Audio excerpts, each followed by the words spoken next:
이 섬에서 총성이 울리면 제3차 세계대전이 시작될 수도 있습니다. 과장이 아니에요. 미국과 중국, 일본이 모두 개입할 수밖에 없는 구조거든요. 이 섬엔 사람이 살지 않습니다. 공장도 없고 도시도 없죠. 그런데 전투기가 날아오고 군함이 정기적으로 순찰을 돕니다. 바로 센카쿠 열도입니다. 일본은 말합니다. 원래부터 우리 땅이다. 중국은 말합니다. 역사적으로 우리가 관리했다. 서로 물러서지 않습니다. 단순한 자존심 싸움이 아니에요. 이 섬 하나가 동아시아 전체의 군사 균형을 좌우하거든요. 석유, 천연가스, 어장권, 그리고 태평양 진출로까지 이 섬이 중요한 이유는 땅이 아니라 바다 때문입니다. 섬 하나를 차지하면 주변 수백 킬로미터의 배타적 경제 수역, 즉 물고기, 해저 자원, 그리고 군사 활동 공간까지 모두 손에 들어오거든요. 센카쿠 열도는 동중국해 한가운데 떠 있는 작은 섬들입니다. 총 8개의 무인도로 이루어져 있죠. 가장 큰 섬인 우우스리 섬도 면적이 겨우 4.32제곱킬로미터에 불과합니다. 서울 여의도보다 조금 큰 정도예요. 나머지 섬들은 더 작습니다. 사람이 살 수 없는 바위섬도 있죠. 그런데 이 작은 섬들을 두고 일본과 중국, 그리고 대만까지 70년 넘게 싸우고 있습니다. 외교 분쟁을 넘어 군사적 충돌 직전까지 간 적도 여러 번이에요. 도대체 왜 이렇게까지 집착하는 걸까요? 답은 간단합니다. 이 섬을 잃으면 전쟁에서 지는 거나 마찬가지거든요. 첫 번째 이유는 바다입니다. 국제법상 섬을 소유하면 그 섬을 중심으로 12해리 약 22km가 영해가 됩니다. 그리고 200해리 약 370km까지는 배타적 경제 수역이 되죠. 이 구역 안에서는 물고기를 잡을 권리, 해저 자원을 개발할 권리, 모든 경제 활동을 할 권리가 그 나라에 있습니다. 센카쿠 주변 바다는 세계적인 어장이에요. 참치, 고등어, 오징어가 풍부하게 잡히는 곳이거든요. 중국 어선과 대만 어선이 몰려드는 이유입니다. 하지만 더 중요한 건 해저 자원이에요. 1960년대 말 유엔 조사에서 이 지역 해저에 엄청난 양의 석유와 천연가스가 매장되어 있을 가능성이 제기됐습니다. 정확한 양은 아직 확인되지 않았지만 일부 추정치에 따르면 수백억 배럴에 달한다고 해요. 중동 못지않은 규모죠.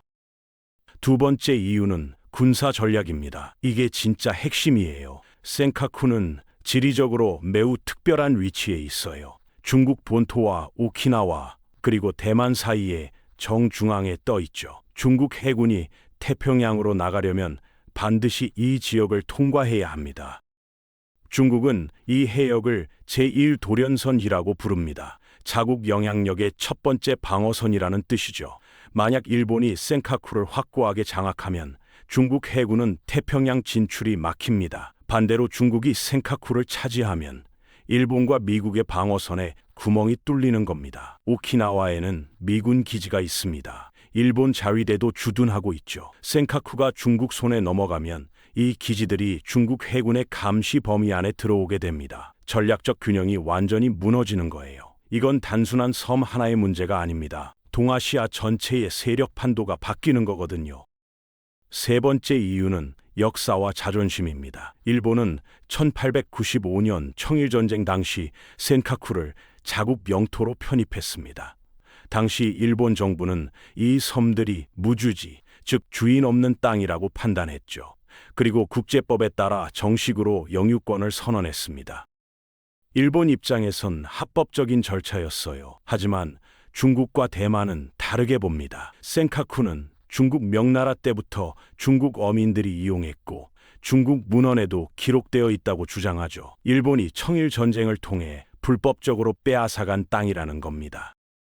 제2차 세계대전 이후 샌프란시스코 강화 조약으로 일본은 여러 섬을 반환했지만 센카쿠는 미국 관할 하에 오키나와와 함께 남았습니다. 그리고 1972년 오키나와 반환과 함께 일본에 돌아갔죠. 중국은 이 과정 자체를 인정하지 않습니다.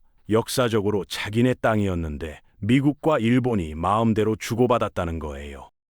문제는 이 분쟁이 단순한 영토 다툼을 넘어섰다는 점입니다. 2010년 센카쿠 인근에서 중국 어선이 일본 해상보안청 순시선과 충돌하는 사건이 발생했습니다. 일본이 중국 선장을 체포하자 중국은 강력하게 반발했죠.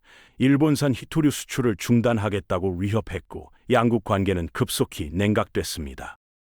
히토류는 전자제품 생산의 필수적인 자원이에요.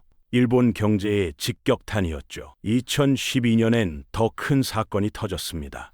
일본 정부가 센카쿠의 일부 섬을 개인 소유주로부터 매입해 국유화했어요. 중국은 이를 노골적인 도발로 받아들였습니다. 중국 전역에서 반일 시위가 일어났고 일본 기업들이 공격받았죠. 도요타 매장이 불탔고 파나소닉 공장이 파괴됐습니다. 그 이후로 중국 해경 선박들은 정기적으로 센카쿠 주변 해역에 들어옵니다. 일본 해상보안청과 대치하는 일이 일상이 됐어요. 2020년엔 중국 해경법이 개정되면서 중국 해경에 무기 사용 권한이 부여됐습니다. 긴장은 더욱 고조됐죠. 더 무서운 건 아무도 전쟁을 원하지 않지만 아무도 포기할 수 없다는 점입니다. 일본 입장에선 센카쿠를 포기하는 순간 다른 영토 분쟁에서도 약점을 보이게 됩니다. 독도 문제, 쿠릴, 열도 문제에서도 불리해지는 거죠. 한번 물러서면 계속 밀리게 되어 있어요. 중국 입장에선 국내 정치와 연결되어 있습니다.